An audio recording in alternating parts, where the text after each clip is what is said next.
আমাদের এখন ক্যারিয়ার ডেভেলপমেন্টের জন্য বিভিন্ন রকম স্কিল শিখে, সেটা মাইক্রোসফট এক্সেল হোক, এআই হোক, হোয়াট হোক। কিন্তু ধরেন ক্যারিয়ার ডেভেলপমেন্টে তো আমি দেখছি যে নেটওয়ার্কিং খুবই ইম্পর্টেন্ট, কিন্তু পোলাপানরা তো কেউ নেটওয়ার্কিং শিখায় না।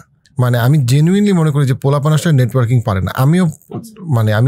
আমিও কাঁচা, কিন্তু আমি দেখছি পোলাপান আরও অনেক কাঁচা। পোলাপান নেটওয়ার্কিং জিনিসটা বোঝে না। মানে রুমের থেকে বাইরে হয়ে চাচারে সালাম দিব বা চাচারে বলবো কেমন আছেন, এইটারেও সে বোঝে না যে এটারও একটা ভ্যালু আছে। চাচার কাছেও তার একটা ইমপ্রেশন আছে এবং ইমপ্রেশনটা তার জীবনে কাজে লাগবে। ওই চাচারও তাকে কোনো একটা ভ্যালু অ্যাড করার আছে, অবশ্যই আছে। তো প্রত্যেকটা জায়গায় আত্মীয় স্বজন পোলাপান কিন্তু এখন প্রচুর পরিমাণে ধরেন যেটা বলে আর কি, যে মানে ফেসবুকে ফলোয়ার অনেক আছে, জানা যায় কেউ আসবে না। মানে আইডিয়াটা হচ্ছে কি যে আসলে জেনুইন তার কেউই নাই, এবং সেইখানে পোলাপান নেটওয়ার্কিং করতে আসলেই খুব স্ট্রাগল করে, এবং সেটা তার ক্যারিয়ার ডেভেলপমেন্টের অনেক বড় একটা ফ্যাক্টর। তো আমরা যদি শুরু করি জায়গা থেকে যে ভাই নেটওয়ার্কিং মানে জিনিসটা কি, এবং ক্যারিয়ারে ধরেন আপনার নিজের লাইফে বা নেটওয়ার্কিং আসলে কতটা মানে সিগনিফিকেন্ট ফ্যাক্টর ছিল আপনার জীবনে ভালো করার ক্ষেত্রে? একদম সোজা কথা ভাইয়া, ওই যে চাচাকে সালাম দেওয়ার কথা বলছিস, আসল সালামটা হচ্ছে সে দারোয়ান ভাইকে দেয়, তো সে সামনে রাস্তার মানে গরিব মানুষটাকে দেয়। তো চাচা তো অনেক দরকারি, তার জন্য স্বার্থ আছে। এইটা শুরুটাই হবে হচ্ছে নিঃস্বার্থভাবে, ভ্যালু এডিশন এবং নিঃস্বার্থ যদি হয় তখন আসলে হয় কি ভাই, আবার এটা কিন্তু একদম আইপিওর মতো। আমি তোকে বাংলা আইপিও বলি, আইপিওতে কেউ যদি ইনভেস্ট করে তারপর এটার দাম বাড়ে না ভাই। তুই যত বেশি মানে আগে ইনভেস্ট করবি, আগে ইনভেস্ট বলতে একদম বাস্তব উদাহরণ দেই। আমি একদিন বুয়েটের হলে ছিলাম, হলে একটা ছেলে চিটাগাং থেকে আসছে আমার রুমমেটের কাছে, এবং আমার রুমমেট তখন রুমে নাই, সে চলে গেছে সিলেটে ঘুরতে। একটু বোঝার চেষ্টা কর, তাহলে যেই ছেলেটা আসছে ও তখন মোবাইলের যুগ নাই। এই ছেলেটা কি করবে? পরের দিন তার বুয়েটের ভর্তি পরীক্ষা, সে প্রথম বছর বুয়েটে আসে নাই, পরের বছর আসছে। তো আমি জাস্ট দেখে টেকে বলতেছি, বুঝাই যাচ্ছে যে প্রথম বছর ছেলেটা বুয়েটে চান্স পাইনি, দ্বিতীয় বছরে আসতেছে, কালকে সকালে পরীক্ষা, আজকে বিকালে আসছে। ঢাকা শহরে কোথায় থাকবে এমন খুব বেশি যারা নাই, একটা বন্ধুর কাছে আসছে, সেই বন্ধুটা নাই। একটু দেখ, আমি জাস্ট রুম থেকে বাইর হয়ে বললাম, তুই ওর মানি হচ্ছে ফ্রেন্ড, মানি হচ্ছে তুই তো আমারও ছোট ভাই, হে তো আমার ছোট ভাই, তুই আমার রুমে থাকবে, আমার পাশের রুমে তুই থাকবি, রাতের বেলা তুই এই ডাইনিং থেকে, তোকে আমি বলতেছি ক্যান্টিন থেকে তোর খাওয়া আসবে, কালকে তুই পরীক্ষা দিবি, পরীক্ষা দিয়ে চলে যাবি। এবং এরপর আমি কিন্তু এটা ভুলে গেছি, এই ঘটনাটা আমি ভুলে গেছি। সেই ছেলেটা বুয়েটে চান্স পাইছে অনেক বছর পরে, প্রায় 10 বছর পরে সে আমাকে বলছে, ভাইয়া আপনি কি জানেন এই মানুষটাকে? ওই মানুষটা কিন্তু আমি ছিলাম, আমি তখনও মনে করতে পারি নাই, এবং আমি ভুলে গেছি। That might be the best part, যে ও এখন পর্যন্ত আমার মনে হয় আমি যদি 3-5টা আমার যদি ছোট ভাইকে আমি কল দেই কোনো বিপদে, সে হচ্ছে একটা। তার মানে কি দাঁড়াইলো? তার মানে হচ্ছে নেটওয়ার্ক যদি কেউ করতে চায়, যে আমি নেটওয়ার্ক করব, এটা জীবনে হবে না ভাই। এটা শুধুমাত্র হবে একটা জায়গা থেকেই, সেটা হচ্ছে তুই শুধু সেলফলেসলি মানুষের সাথে ভালো বিহেভ করবি, মানুষের ভ্যালু অ্যাড করতে চেষ্টা করবি তার জীবনে, বাকিটা আপসারাপ হবে। আপসারাপটাও কেমনে হবে সেটাও বলে দিচ্ছি। সেটা হচ্ছে প্রথমে তুই তোর আশেপাশে, আমরা যে হলের থেকে শুরু করি, আমাদের মূল হচ্ছে ইন্টারের পর থেকে যখন আমরা হলে চলে আসলাম ভাই, যেই মুহূর্তে হলে আসলাম, হলে আমরা আস্তে আস্তে 12 ঘাটের 12 টাইপের মানুষ পাইলাম। এই মানুষের সাথে যোগাযোগ হবে, এই মানুষরা আস্তে আস্তে তোর সাথে বড় হবে। যখন তোর সাথে ভাইয়া বড় হবে, আস্তে আস্তে ফার্স্ট লেয়ার নেটওয়ার্কটা হচ্ছে তাদের সাথে, তোর বিহেভ এবং এটা দিয়ে, কিংবা স্কুলে তোর বিহেভ এবং এটা দিয়ে, কলেজে, পাড়ার মধ্যে। সেকেন্ড লেয়ার নেটওয়ার্কটা হচ্ছে এরপর রেফারেল কেস, একটু বুঝ, রেফারেল কেস। এরপর অনেক দিন পরে আমার দেখা তোর সাথে, তোকে আমি চিনি না ভাই, আপনি কোন দিকে থাকেন? ভাই আমি এলিফ্যান্ট রোডে থাকি। এলিফ্যান্ট রোডে তো আমিও ছোটবেলায় থাকছি, কিংবা আমার অমুক ভাইকে চিনেন কি না? চিনি। এরপর তুই চলে গেলি, কিংবা আমি চলে গেলাম, তোর আমার সাথে বিজনেস করার আছে, কথা বলার আছে, কাজ আছে, তুই অটোমেটিক্যালি হয় ওই ভাইয়াটাকে ফোন দিবি ফার্স্ট লাইন, অথবা তুই আমার সাথে ফেসবুকে লিঙ্কডিনে অ্যাড হইলে সেখানে তোর পছন্দের কাউকে তুই জানবি যে এই মানুষটা আসলে কেমন, আমার তো ভাল লাগছে। বাংলাদেশে একটা প্রবলেম হলো ভাইয়া, বাংলাদেশে ভালো ব্যবহার করা মতো মনে করে নিশ্চয়ই কোনো না কোনো এটার পিছনে একটা মতলব আছে। আমরা এত ঠকি মিষ্টি কথা দিয়ে, এটা দোষের কিছু না, কিন্তু তুই এটা খবর নিবি। এই খবর নিয়ে যখন মানে রেফারেল যখন বলবে যে না আমি চিনি এই লোকটা ভালো, তখন কিন্তু তোর জন্য খুব তাড়াতাড়ি কাজটা আগায় যাবে।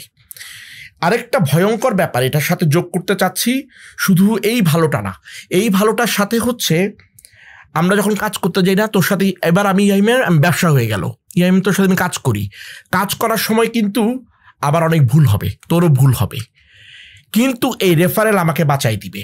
তুই তখন তোর ভাইকে বলবি মিনাজ ভাইকে তো এমন ভাবছিলাম, এখন তো দেখি হালা এরকম না, ওই রকম না, সেরকম না, উনি তো এরকম।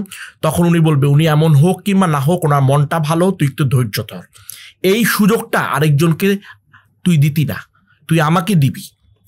কারণ হচ্ছে তুই জানিস যে আরো 2জন লোক তোকে বলছে, তোর আপন 2টা ভাই বলছে যে এই মিনাজ ভাইটা ভালো। এটা খুব মানে আমাদের চলার পথে ভুল হবেই, সো ভুল হওয়ার জন্য এই নেটওয়ার্কিং হচ্ছে তোর একটা বাঁচার রাস্তা। ওরা তোকে বাঁচাই দিবে, আবার তোকে পরিচয় করাই দিবে। সো তোর কাজ একটাই, যার সাথে দেখা হচ্ছে তার সাথে ভালো ব্যবহার করা, এমপ্যাথেটিক হওয়া, যেটা ড্রাইভারের উদাহরণ ছিল, খুবই ইম্পর্টেন্ট উদাহরণ। আরেকটা হচ্ছে অবশ্যই সেলফলেসলি করবি, নেটওয়ার্ক বানানোর ট্রাই করিস না। যাওয়া মাত্র কার্ড দেওয়া, যাওয়া মাত্র একটা ছবি তুলতে পারি।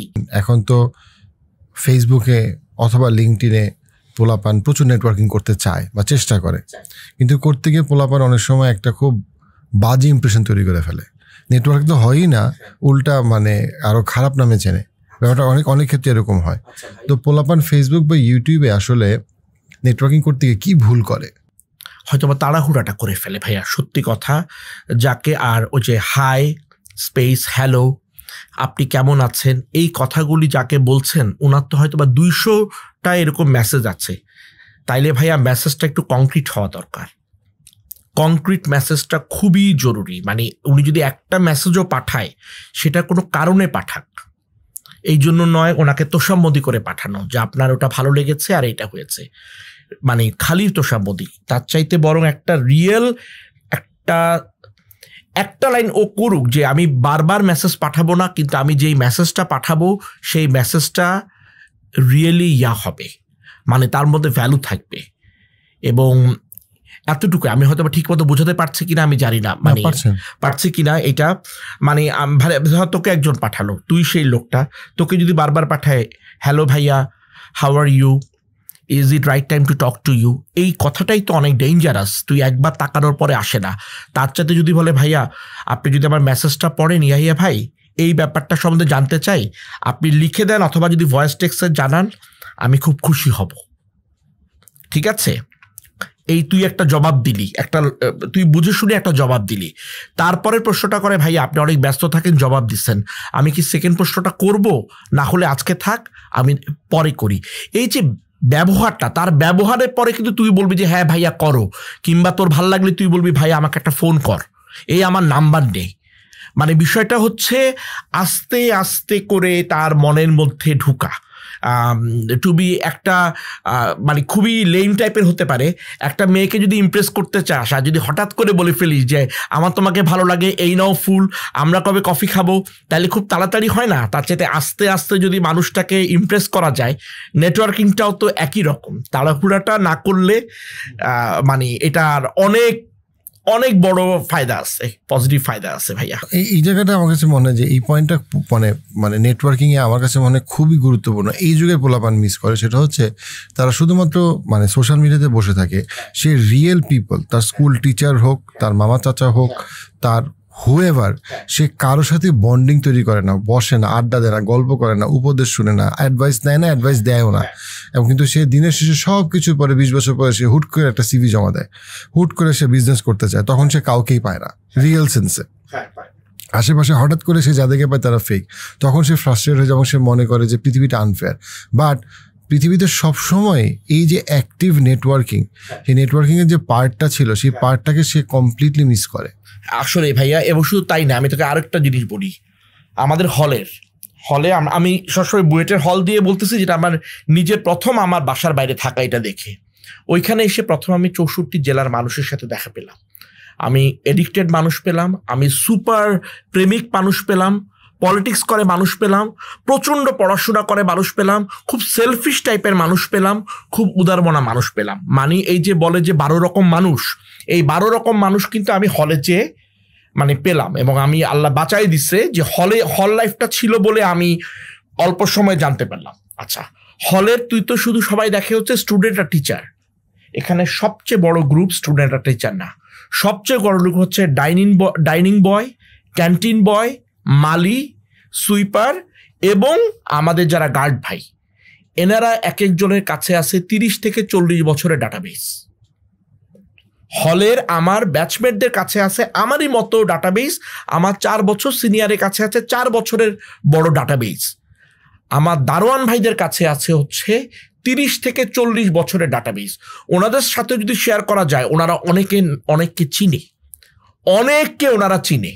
এবং হলের সম্পর্কগুলো এমনভাবে তৈরি হয়েছে, ধর আমাদের তোর একদিন তুই আসিস, কি বলে তোর জ্বর আসলো, তখন রুমমেটরা নাই, তখন কিন্তু ওই সুইপার ভাই অথবা ওই দারোয়ান ভাই কিন্তু পানি দিচ্ছে। সো উনি কিন্তু একটা রিয়েল বন্ডিং তৈরি হয়ে আছে ওনাদের কাছে ভাইয়া, পুরো স্টোরি আছে। সো এই সামনে যে চানাচুরওয়ালা, মানে বুয়েটের সামনে যে চানাচুরওয়ালা ভাইটা বসে আছেন, ওনার কাছে সবচাইতে বেশি মানুষ আছে। ওনার কাছে যাই যদি তুই বলিস যে আচ্ছা এই পররাষ্ট্র মন্ত্রণালয়, এখনো হয়তো ফেসবুক আছে, ফেসবুকের আগের, আচ্ছা এই ইয়াতে সচিবালয়ের স্বাস্থ্যতে কেউ আছে নাকি আমাদের পরিচিত, আমাদের হলের কোনো আছে? ওনারা গড়গড় করে অনেকে নাম বলতে পারে, ওনারা অনেককে চিনে ভাইয়া। কারণ আবার হলে ওই যখন মানুষ তো স্মৃতি নিয়ে, মারা যাওয়ার আগে নাকি মানুষ স্মৃতিটা নিয়েই থাকবে, তো ওনারা ঘুরতে আসেন, এদের সাথে গল্প হয় সবচেয়ে বেশি। সুতরাং যাদেরকে আমি উপেক্ষা করতেছি, অ্যাকচুয়ালি তাদের কাছেই সবচাইতে অরিজিনাল ইনফরমেশনটা ছিল। এবং ওই আমাদের যার সাথে আমি দেখা করতে যাচ্ছি সে বাটপার না ভালো, এটা সবচেয়ে ভালো প্রমাণ হচ্ছে এই লোকটা। এদের সাথে ছোট ব্যবহার করছে কিনা, এদের সাথে মানুষকে টাকা ঠকাইছে কিনা, তার কাছে মানে একাধিক সময় একাধিক মানে গেস্ট মানে আসতো কিনা, এই সমস্ত ইনফরমেশন কিন্তু ওনারা মুখ দিয়ে কথা বলে না, কিন্তু ওনারা সাক্ষী। সেম গোজ ফর হচ্ছে যে কোনো ক্লাবে একটা যদি তোর আসে, সেখানে যারা যে ওয়েটার হয়, হ্যাঁ, যারা বারটেন্ডার হয়, however, they know every single information যে রাতের বেলা এই লোকটা আসলে কেমন, যেটা দিনের আলোতে দেখা যায় না। সো মানে আমি যেটা বলতে চাচ্ছি, যাদেরকে উপেক্ষা করা হচ্ছে, আমি নেটওয়ার্ক করতে চাই, আমি করব না, এভাবে কাজ করে না।